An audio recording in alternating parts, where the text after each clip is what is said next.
यमलोक जाते समय इन भयानक गांवों से गुजरना होता है। धरती पर आपने कई शहर एवं गांव देखे होंगे, लेकिन धरती से अलग भी एक दुनिया है जहां इस दुनिया को छोड़ने के बाद मनुष्य को जाना पड़ता है। इस दुनिया में व्यक्ति खुद नहीं जाता बल्कि यम के दो भयानक दूत लेकर जाते हैं। जितने भयानक यम के दूत होते हैं उससे भी भयानक और खतरनाक है यहाँ के गांव।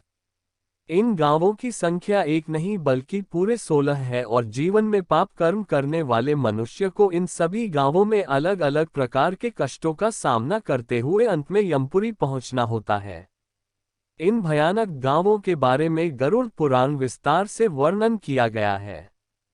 पहले अंत में मरने के समय आवाज क्यों बंद हो जाती है? इन गांवों के नाम हैं सौम्यपुर, सौरपुर, गंधर्वपुर, श्यालगाम, क्रौंचपुर, विचित्र भवन, भवापदपुर, डैकपुर, नानाक्रंदपुर, सुतप भवन, रौद्रपुर, प्योवर्षणपुर, शीतधपुर और बहुभीतिपुर। भगवान विष्णु ने गरुड़ से कहा है कि इन गांवों के मार्ग में न तो विश्राम के लिए वृक्ष की छाया है और न कहीं अन्नादि, जिससे कि प्राणों की रक्षा हो सके। मार्ग में प्रलय काल के समान कई सूर्य चमकते हैं जिससे पिंड से बना शरीर तपता रहता है। पीने के लिए जल की एक बूंद भी मार्ग में कहीं उपलब्ध नहीं है। दूसरा अंक, मरने के बाद आत्मा को कितना पैदल चलना होता है।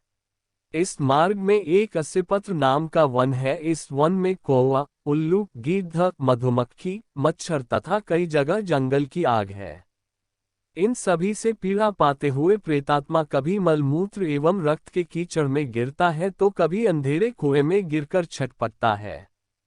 गरुड़ पुराण में पापी व्यक्ति की मृत्यु के बाद उसकी इतनी भयानक स्थिति का वर्णन किया गया है जिसके बारे में जानकर ही आप कांप उठेंगे। गरुड़ पुराण के मुताबिक पिंडदान के बाद व्यक्ति का सूक्ष्म शरीर बनता है। इस शरीर में बसकर पापी व्यक्ति की आत्मा को इतनी दूरी का भयानक सफर तय करना पड़ता है जितना वो अपने पूरे जीवन में भी कभी नहीं चलता। यहाँ जानिए इसके बारे में। गरुड़ पुराण में बताया गया है कि जब व्यक्ति की मृत्यु होती है तो उसे 24 घंटों के लिए यमलोक ले जाया करता है और उसके जीवन भर के कर्मों का लेखा जोखा दिखाया जाता है। इसके बाद कर्म के हिसाब से उसके लिए स्वर्ग, नरक या पितृलोक का निर्धारण किया जाता है। इसके बाद वापस 13 दिनों तक के लिए धरती पर भेज दिया जाता है। 13 दिनों बाद पापियों को करनी पड़ती है ये कष्टदायी यात्रा। इन 13 दिनों में उसके परिजनों द्वारा किए गए पिंडदान से उसका सूक्ष्म शरीर तैयार होता है और आत्मा उसमें प्रवेश कर जाती है। 13 दिनों के बाद पुण्य कर्म वालों को स्वर्ग के सुख भोगने के लिए भेज दिया जाता है। वहीं पापी व्यक्ति को यमलोक की यात्रा पैदल चलकर तय करनी पड़ती है। इस बीच उसे 99,000 योजन है यानी 11,99,988 किलोमीटर की यात्रा करनी पड़ती है। इस यात्रा को पूरा करने में उसे 1 साल लग जाता है। इन कष्टों से गुजरती है आत्मा। इस यात्रा के बीच आत्मा को तमाम गांवों से होकर उसे गुजरना होता है। इन गांवों में प्रलय काल के समान कई सूर्य चमकते हैं। आत्मा को उनसे बचने के लिए न छाया मिलती है, न कहीं आराम करने की जगह और न ही पीने के लिए पानी मिलता है। इस रास्ते में एक अस्सीपत्र नाम का वन भी पड़ता है जहां भयानक आग होती है। कौवा, उल्लू, गिद्ध, मधुमक्खी, मच्छर वगैरह मिलते हैं जो आत्मा को परेशान करते हैं। इनसे बचने के लिए आत्मा कभी मलमूत्र तो कभी खून से भरे कीचड़ और कभी अंधेरे कुएं में गिरकर छटपटाती है। यदि इन कष्टों से बचना है तो जीवन में हमेशा धर्म के मार्ग पर चलें।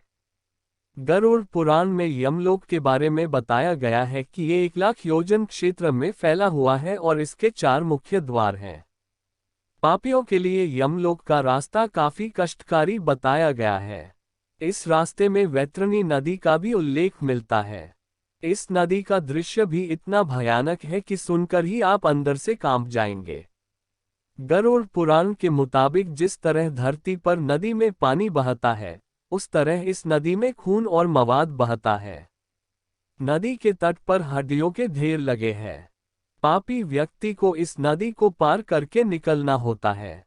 जिस व्यक्ति के परिजनों ने गाय दान की है, वो आत्मा तो नदी को आसानी से पार कर लेती है, लेकिन बाकी पापी लोग नदी पार करते समय बार बार इसमें डूबते रहते हैं और यमदूत उन्हें बाहर निकालकर बार बार आगे की ओर धकेलते हैं।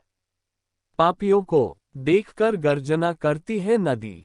गरुड़ पुराण में बताया गया है कि जब यमदूत पापियों को लेकर इस नदी के पास पहुंचते हैं तो नदी बहुत जोर से गर्जना करने लगती है।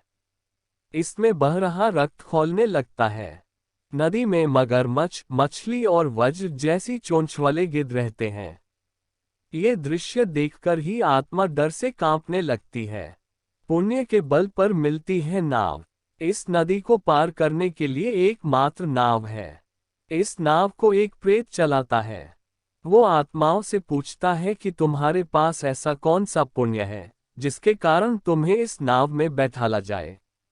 जिन लोगों के परिजन गाय का दान करते हैं, उन्हें वो प्रेत अपनी नाव में बैठाकर इस भयानक नदी को पार करा देता है।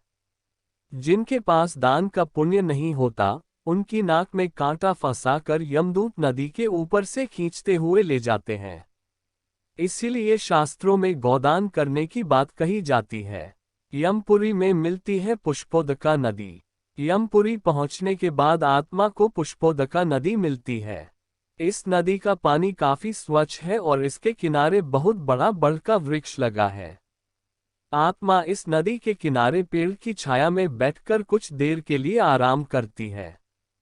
परिजनों द्वारा किया गया पिंडदान और तर्पण उससे यहीं पर भोजन रूप में प्राप्त होता है और इससे उस आत्मा को शक्ति मिलती है।